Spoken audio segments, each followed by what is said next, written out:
Well, if you all want to share one final embrace.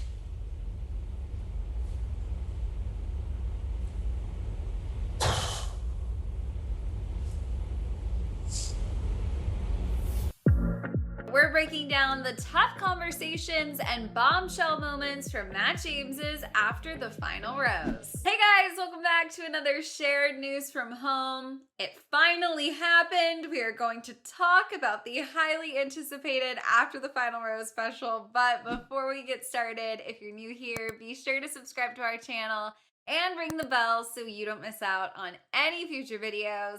As always, I'm your host, Fiona Zaring, and I'm joined by the wonderful Avery Grooms and Hibba Berry. You guys, we have been talking about this and talking about this and talking about this. I literally do not think I have ever been more anxious for an episode of television in my life.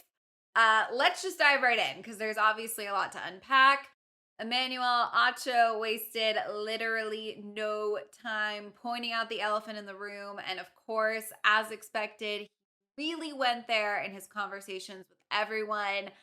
I know we've got a lot of really important stuff to talk about, but I just want to take 2 seconds to check in with you guys. I know we were excited to see him step into this role. Were we impressed, Avery? So impressed. He got them to get everything out that was needed to get out. He asked all the right questions, did not miss a beat, and did it in such a way where everyone can understand and get a sense of perspective and understanding from the way he explains things. And just, I don't know, just the host position that he held in general, with all the education aside, I thought he was like amazing at that as well. Like it was like he was hosting the show the whole time. Yeah, he was super effortless and came from a very neutral standpoint about addressing all of these issues and came from a place of kind of understanding as well with his follow-up questions.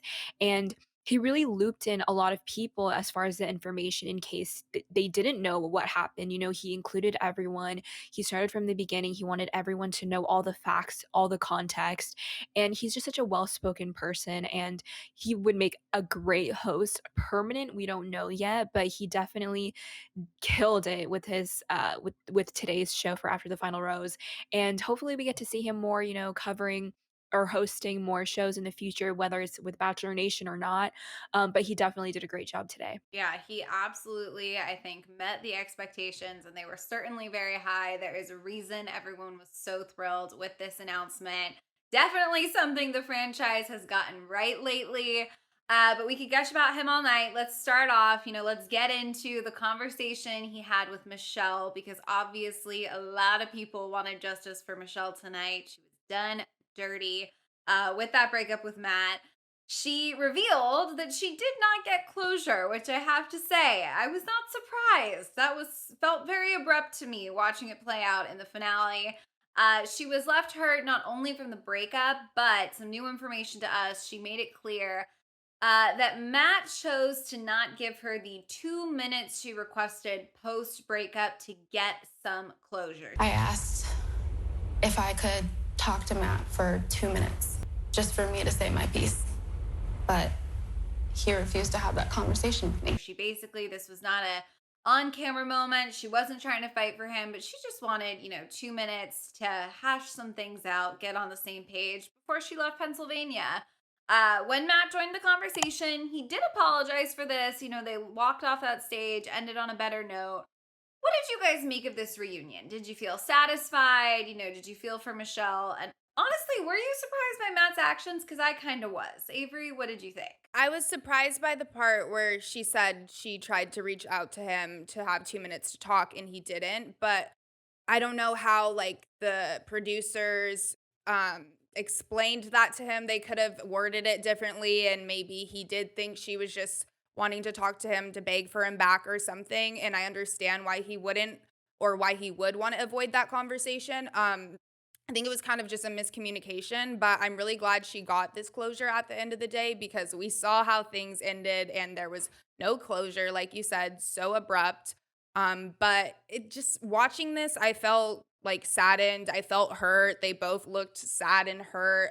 But I'm glad they were able to talk about it and we can just put this to bed. Yeah, it was very surprising to hear that Matt didn't even give her 2 minutes of his time to kind of get more closure about the relationship and how it ended on the show. And, honestly, on the stage, it was funny because Michelle kinda got her payback in a way, playfully, poking fun at Matt and kind of grilling him, making those comments of him continuing to kiss girls with his eyes open, etcetera. So I thought that was, like, a funny touch. You will always hold a piece of my heart. And I hope you find your happiness. I hope you move on with kissing with your eyes closed. And it kind of seemed like she was making passive, statements just to kind of, push his buttons just a little bit to kind of get the last laugh. But it was all in good fun. But I still think that they had a very important conversation. It seems very truthful for one another. They laid it all out on the table, which I thought was great. Of course, that's what we always want in a relationship. When it ends, you want that closure, which is so important because that's what you need to move on.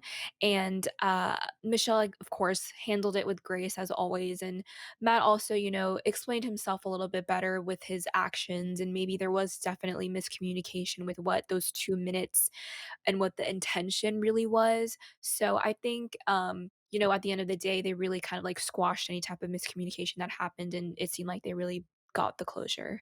Yeah, absolutely. And I think, I mean, we saw in the episode itself, Matt was obviously very emotional in that breakup too. It certainly wasn't, one sided disappointment or heartbreak, but it was nice to see them sort of tie a bow on it. You know, ultimately, Michelle, I mean, we will get into this in a little bit, but ultimately, Michelle's in a pretty good place right now. She's going to be the Bachelorette. So we did get some justice for Michelle at the end of the day. Let's move on because, like we said, there were a lot of important conversations that needed to happen in this episode.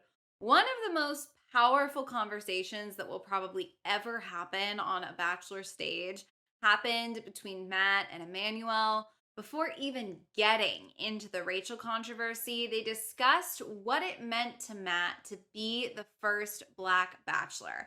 He explained that there was a lot of pressure on him, which I think, was obvious to all of us. Being the first of anything, that's a big position to be in, right? But he was very aware of the weight of the position, the full weight, to the extent that I don't know that everyone watching at home necessarily understood. He said he felt like he had to take on the country's social justice issues as well as the franchise's equity issues, sort of all wrapped up into one bow. He said he felt he had to make people, quote, comfortable with his Blackness. And, he was, definitely, you could see the weight of these emotions when he was explaining them to Emmanuel. He clearly was very affected by this, very aware of it. And ultimately, he said he doesn't regret the experience at all because it helped him get really in touch with his emotions, which is definitely great. But you guys, that's a lot of weight to bear, a lot of weight for one person, to take on. He handled himself with such grace throughout this process. It feels like more than we even knew. He really was the right man for this moment.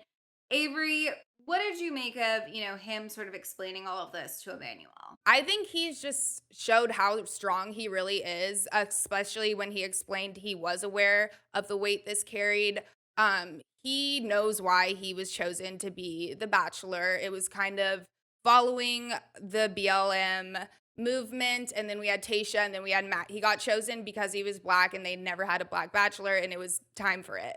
And there is so much weight that comes with that. There's so much hype that comes with that. And there was more than we could ever imagine that came with this season, especially. And a lot of it was because he was Black. Some good things came out of that and a lot of bad things. And that wasn't on his end, that was on the other end. But him himself handled everything so well. Like we've said this a million times, with such grace. This isn't an easy thing to do. I know he didn't even want to come to this probably, but he has to sit there and continue to explain himself and talk about these things because he got put in this position. And he seemed super tired, super exhausted, but that's for good reason. And I'm glad he got something out of this, which was learning how to handle his emotions. Because, I'm sure there were a lot of emotions with I mean, viewers, with him, with contestants, everyone. This season's tensions were very high, and I think he handled it well. Yeah, I mean, well said, Avery. It was really interesting to see the conversation that he had with Emmanuel, about being two black men, and of course, Matt being the first black bachelor, like you mentioned.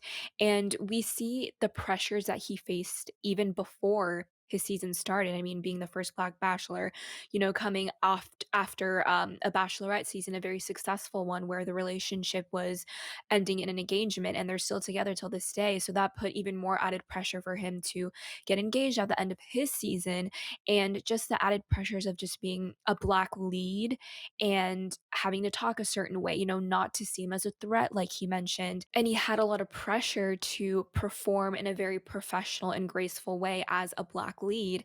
So I think he really had to, kind of walk on eggshells in a way and not seem aggressive, the typical stereotypes that we see perceived in media and things like that. So I think again, Matt, at the end of the day, he handled it really well. And again, like we've mentioned a million times, unfortunately, he didn't get his happy ending at the end of the day. But still, what the amount of things that he was put through, like we mentioned, the toxic environment, the mean girl situation.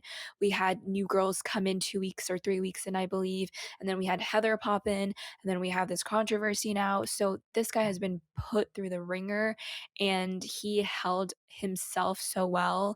And yeah, you could really see the emotion on his face. He's just so mentally and physically drained from this roller coaster of a ride. So I wish him well, and hopefully, he can just kind of stay out of the public eye if he wants to. It's up to him, of course. And just kind of like recalibrate and just kind of reflect and just come back a little bit more stronger and just take some time away. Yeah, absolutely. I mean, Matt has been carrying a lot on his shoulders for a long time now. Probably one of those heaviest weights is, of course, the Rachel controversy, being heartbroken after thinking he found potentially, his wife, the mother of his children. So they got into the Rachel of it all. We're going to get into the Rachel of it all. Immediately after the show, Matt described their relationship as an extended honeymoon, which honestly, for some reason, hit me so hard because you could see it on their faces in that finale, right? When they were standing there, they were in love on cloud nine. So to really see his journey get derailed so far off the tracks is obviously devastating. Things, took a turn, as we all know. Initially, he explained, Emmanuel kind of wanted him to paint us a picture of the timeline of it all because, as he mentioned in his statement, he was finding out in real time, just like the rest of us, right? So this was kind of a shock to him, as it was to all of us in Bachelor Nation. He said initially he just dismissed everything as rumors and shared, essentially that it was heartbreaking to find out that it was true, right? He said that it took him back to a place from his past, growing up in the South, a place he obviously had no desire to return to. He revealed her statement was actually when he really felt it was time to check in with himself. They have since broken up. Matt says he had to take a step back and allow her to take on the work. One statement that kind of stood out to me was he said if she didn't understand in 2018, there's a lot of him that he's not going to understand now, which I think is a very, powerful, understandable statement. I think we were expecting this, right? I don't think that a lot of people were tuning in expecting Matt and Rachel to take the stage hand in hand and be together. But hearing him talk about, the timeline, what he went through, the realizations he had to come to was heart wrenching. I mean, it hit me so hard. I know from seeing reactions on Twitter, it hit a lot of fans really hard. Hiba, how did you feel watching this? It was very vulnerable to see him speaking about this situation. And again, you could just really see it on his face, all the stress, physically, mentally, just absolutely drained. Poor guy. But I think it was really nice to finally hear from him himself, sitting down on the sofa, just talking to Emmanuel, which really put kind of like a safe space for them to speak about this issue. And I think he was very well worded, and it was just so difficult to see that these wounds are still fresh, like we've mentioned. I mean, this controversy is still kind of unraveling. We're still talking about it now, and we're finally hearing from Rachel and Matt tonight from what they actually think, aside from their statements and video apologies. So I think this was a really good way to tackle the situation and just kind of really put an end to it and really have his final word be given. And he deserves that because it is about him and his relationship with Rachel. So I think he addressed it head on and he did it in the best way that he possibly could, I think. I completely agree. I think it was so nice to just sit down and hear his side from the story from the beginning to the end, and especially how it unraveled and him learning about it at the same time as we did. And I think the biggest thing I took from that, I already mentioned this in another video, but was the fact that Rachel didn't understand why it was an issue at the beginning, the whole picture and her actions. And I know in that moment he knew he couldn't be with her. If she didn't understand in 2018, then there's a lot she won't understand now because it's history and it's what it means to be Black in America. And she's dating a Black man.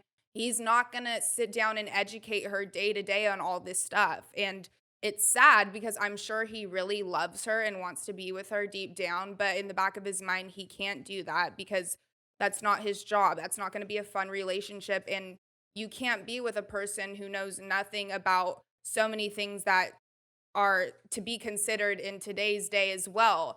And then it goes into kids. She'll have Black kids. It just can't be a thing. And I hope she gets educated and does the learning, but it isn't his job to do that. I think at the end of the day, he said he had to take time to check in with himself. I think they both need to continue to do that and need a lot of alone time, especially Matt just going through all of this chaos.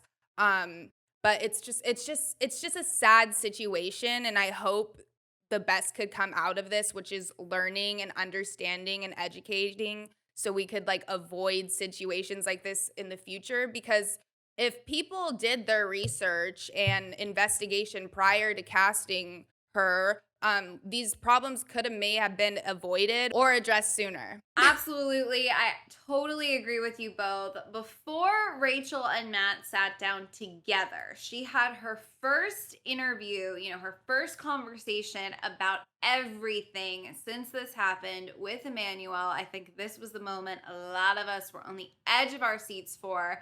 He asked her what she sees when she looks at the photo of herself attending the antebellum party. Put it right up there on the screen, put it right out in the open for everyone to see. Also, I think important to note, laid some very simple education out there because there are people watching who may be Rachel from 2018 and not understand it. He effortlessly educated, opened the dialogue. He is such a pro. Here I go again. I could literally gush about him all night. But he asked what she sees when she looks at the picture, and she said, I see someone who was living in this ignorance without even like thinking about who it would be hurting. She sees ignorance and made it clear that she should have been able to connect the dots there. One of the things that I have to say I was impressed with was she did not say I was ignorant, I didn't know, I obviously am mortified, but I'm ignorant. She said I was ignorant and I could have not been, which I thought, was a step past just claiming ignorance, right? It was claiming ignorance and understanding that at least she shouldn't have been. One thing that really stood out again was her refusal to blame her upbringing, where she came from, etc., for the ignorance. This has been a very popular defense of her online. I don't know how much you guys have been reading the comments here or there, where debate sparks out, but Twitter, Instagram, etc., people that want to come to Rachel's defense typically say, this is, where she was born. This is the environment she was brought up in. I'm from the South. I see this all the time. She actually called this out in a video on her Instagram already. She's basically reiterating here that she doesn't want to blame where she comes from. Just because it's normal in certain places doesn't make it okay. And trying to claim like, oh, this is normal was not an excuse she was going to use. So there were definitely some moments that stood out to me that I thought were pretty positive, that showed, some work being done, showed some newer learning, understanding.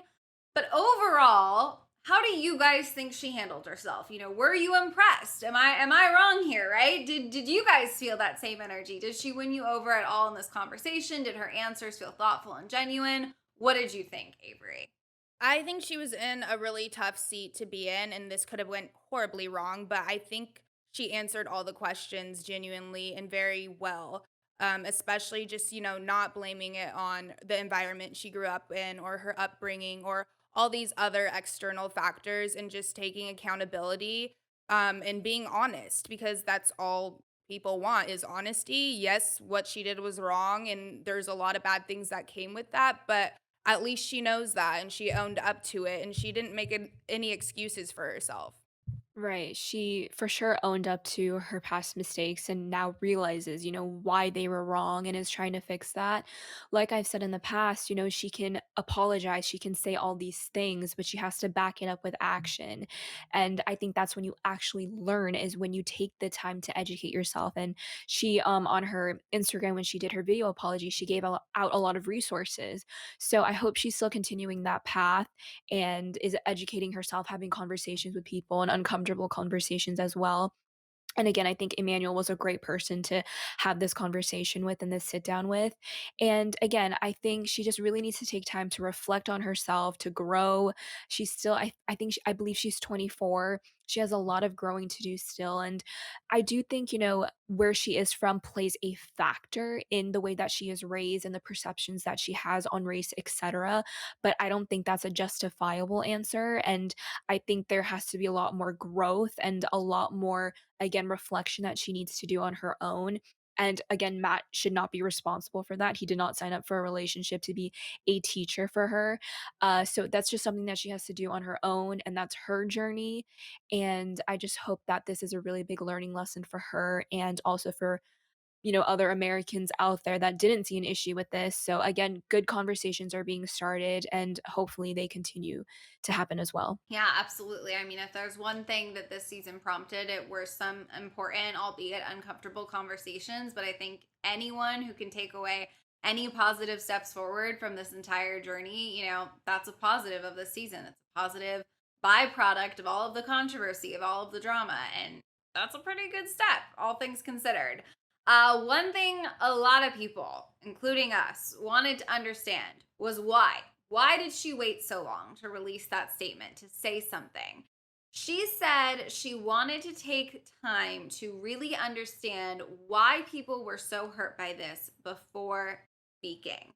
So, this was interesting to me because I think a lot of people understood kind of right off the bat, right? Why these actions on social media, etc., would hurt people. So this was sort of a moment where she breezed past it, but I think didn't really claim to have known better not too long ago, right? I mean, how did you read this? Do you think she made the right call waiting? Could she have potentially saved herself, some grief had she addressed all of this sooner? In hindsight, what did you make of this, Hiba? I think if she had apologized right off the bat and didn't know why people were mad, it would just seem like a super transparent apology. She wouldn't have even learned from it. I mean, she didn't even know why it was wrong. So I give her props for waiting it out and understanding, like I mentioned, reflecting on why it was such an issue, why people were going crazy on Twitter and calling her out and canceling her, for lack of a better word. But I think, again, if she had jumped the gun and given an apology, again, it wouldn't seem genuine because she said she doesn't know why people were hurt by this. So why would we believe her if she didn't even know what she did was wrong? So I think she needed to take a beat, wait it out, do her research and understand and conceptualize, okay, why is there an uproar about this? And since she did that, she's now really genuinely seeing what was wrong with that 2018 picture, and that apology video and her statement just seemed a lot more genuine. And again, she backed up her words by taking action, again sharing those resources and coming on this stage as well tonight. She seemed very genuine, very remorseful. She understands it was ignorant and it was wrong. So I do appreciate her waiting it out and trying to understand what was wrong about it, the reasoning behind it, the history behind it. So I think it was the right call. I agree with you, especially since she said she wanted to understand why people were so hurt by this. I think since she didn't know, it was best that she didn't speak on it in that moment because she would get even more backlash. And I mean, it's kind of already ridiculous that she didn't understand, and there's the huge problem Mhm. in itself. But I'm glad she took the time to properly, you know, learn a lot before she spoke on it, because then it will really hit harder and she'll realize why this is so wrong. And I also wonder, like, did Matt have to explain that to her first? Or I don't know how this it all ties in together. And I don't want her to just be doing the work to hopefully get him back. It's just a bigger picture in all of this, you know? But I'm glad she chose to wait because the statement she ended up putting out was, I think, really well said. And you could tell she was learning and she was educating herself. And it seemed very genuine because this is a sticky situation to be with. You know, it's kind of walking on eggshells. Anything she says, people are going to give her a lot of crap about, whether it's right or wrong. So she really has to watch herself when addressing things like this. And I think she did it in a really nice way. Yeah, totally. It's definitely, a difficult dance. There were multiple tough conversations to be had. She navigated that one fairly gracefully. Let's talk about Rachel and Matt's conversation because, I said that the Emmanuel one was highly anticipated, but now that we're here, I'm feeling like this was even more anticipated, right? There were a lot of moments that we were looking forward to tonight. This was clearly painful to both of them, right? You could sense discomfort, heartbreak, tension on both sides of that couch for sure. There were a lot of long, drawn out silences that we don't usually see.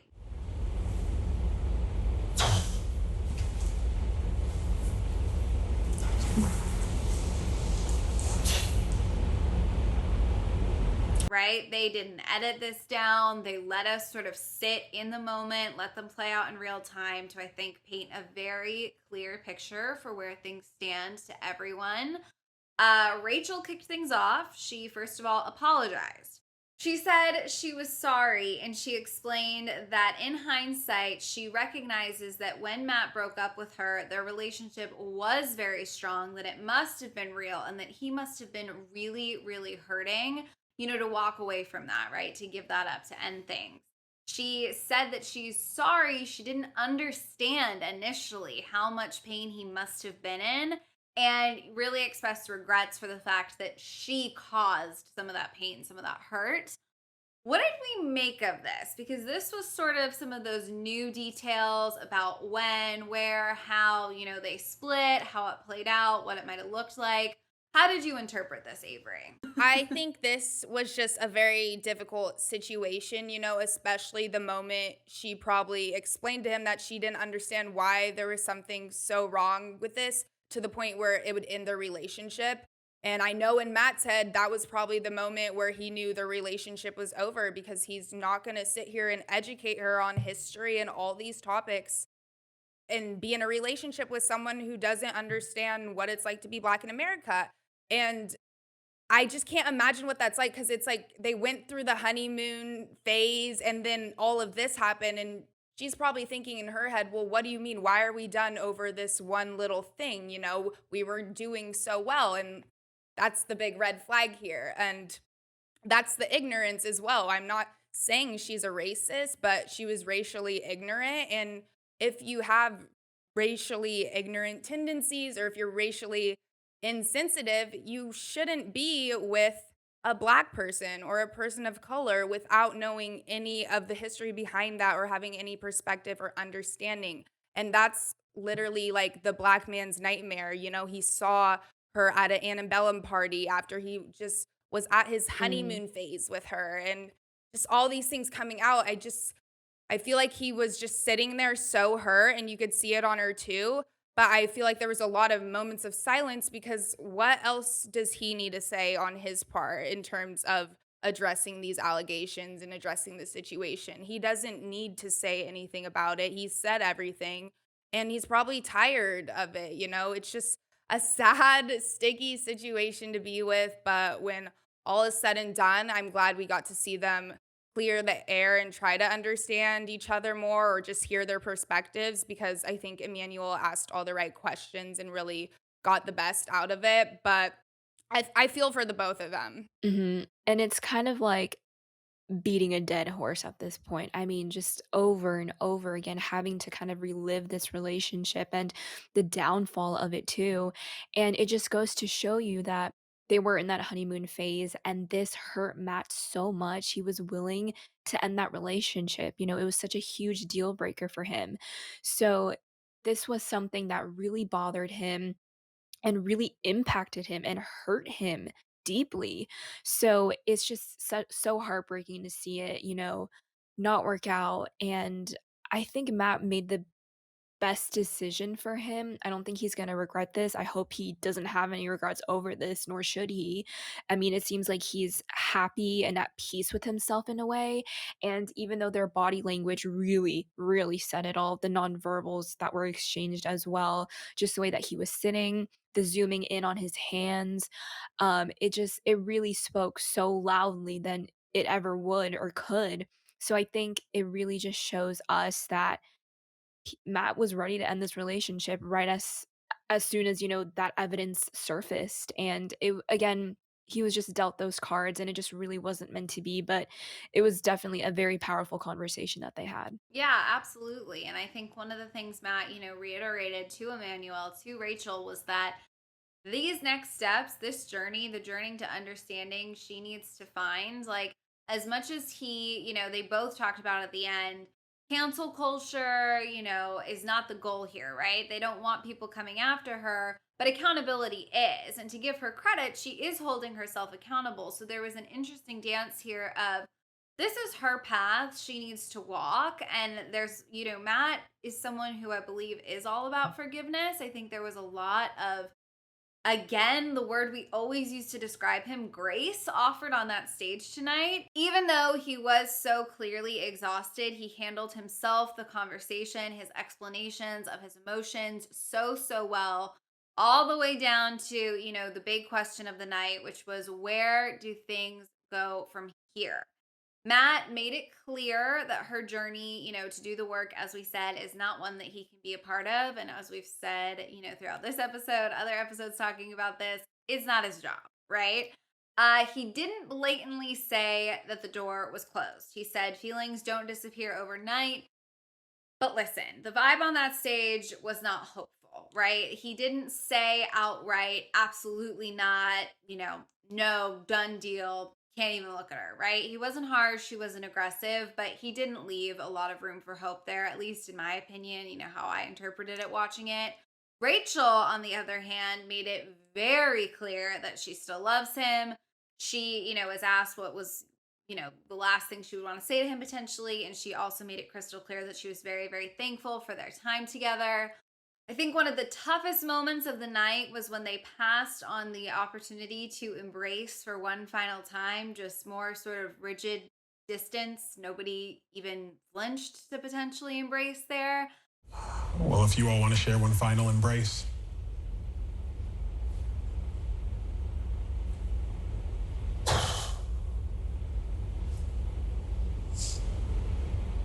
I think that was very telling. Listen, I think we got a pretty clear picture of where things stand. At this point, I want to know how you guys feel now that it's all said and done, after all the anticipation, the conversations has been had, it's been left on the table. Avery, what did you make of the night? Crazy night. I applaud Emmanuel for just doing like the Lord's work here. These conversations obviously were ones that needed to be had, but I think the most important things to take from this is just what Matt said and just seeing how he was reacting to things and how he felt. And also obviously hearing Rachel with Emmanuel. But at the end of the day, I feel like it's kind of weird because that off-putting conversation he had with Chris Harrison at the beginning of the season of the pressures of what it's like to be the Black Bachelor, and he was explaining like, I'm gonna get backlash, probably for if I don't pick a black girl or if I pick a white girl, and not in that same sense, but yes, he's gonna get a lot of backlash if he continues to be in a relationship with Rachel. And he literally can't do that because of like racial tendencies that she probably doesn't even know about or that have just been, you know, that she just isn't aware that she may have, or due to the environment she grew up with or grew up in. And he can't be with someone like that as a black man who doesn't understand any part of blackness. So I don't see them staying together unless he really sees something change in terms of doing the work and educating herself and all of that. But how can you really prove that's been done at the end of the day without talking to the person face to face or seeing things come to life? I don't know. It looked like to me that he was just done with this whole entire thing. I feel like this was kind of a nightmare for him. At least he learned how to cope with his emotions more, and just set a good example for a lot of people. And luckily, I think a lot of people can learn things from this on both ends. And I just hope he gets some rest. I hope he sleeps. He looks tired. He looks exhausted. I don't think he wanted to talk about this any more than he already had to. And just based off of him and Rachel, like you said, Hiba, the body language, the space, that kind of said it all where this ends and the tone of everything. It's just not gonna happen. But I wish them both the best. Emmanuel did a lot of housekeeping with all the questions that he asked and definitely killed it, hosting after the final roast tonight. And I think that the theme coming into after the final rose was taking accountability and getting closure. And I think we for sure touched on both of those things. And in the relationship with Michelle and Matt and Rachel and Matt, we definitely got that closure and that accountability as well. And having the first Black Bachelor, it seemed such a revolutionary thing for the Bachelor franchise and for Bachelor Nation to see that and to experience that for the first time. And it seemed like they would take a lot of steps forward, but it seems like the exact opposite happened. And I mean, it started with the toxic environment of women hating on women and the mean girl kind of theme that ran throughout the season. And then it also kind of trickled into whether Matt would choose a black girl or a white girl, and the backlash that you kind of mentioned, Avery, of whether he chose a white girl or a black girl. He's kind of like damned if he does, damned if he doesn't. He's kind of trapped in that sense. And then of course, with the controversy kind of unfolding, kind of seemed like they took a couple more steps backwards. So it just was such a mix of events, and everything that you didn't want to go wrong seemed like it went wrong, and it all fell on Matt's shoulders. And I felt so bad because this is his one chance to, be the lead, the first black lead. And the way it kind of had that downfall and the way of the series of elements it kind of played out, it just seems so unfortunate. And again, you can't write this stuff honestly, but oh man, I will keep saying this, he was just dealt the worst cards to be the Black Bachelor lead. And it's such a tough job to do, but then to again have those added pressures of being the first black lead, and then whether or not he's gonna, fall into these stereotypes that people perceive him out to be, being in the front seat and being the face of this new Bachelor season in front of all of America. So he had so many pressures. And again, I just think he did the best he could. And I mean, there's really nothing else to say. Again, I hope he's doing okay mentally right now. And hopefully the pressure is off since the season has wrapped. After the final rose has wrapped, hopefully this controversy has wrapped. Of course, it won't go away, but it won't be forgotten at the same time.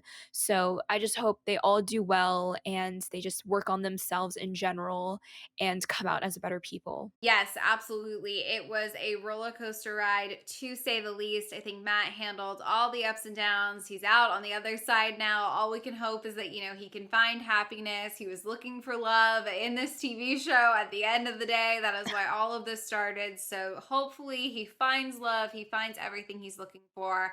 And I think, when we look back on all of this, at the very least, granted, he had to live it, experience it, feel it, all of that, which you cannot separate from what us as an audience took from this. But at the end of the day, I think this season will be remembered for all of the conversations it sparked. And hopefully, this will be a point that people can reference back to of real meaningful change in the franchise.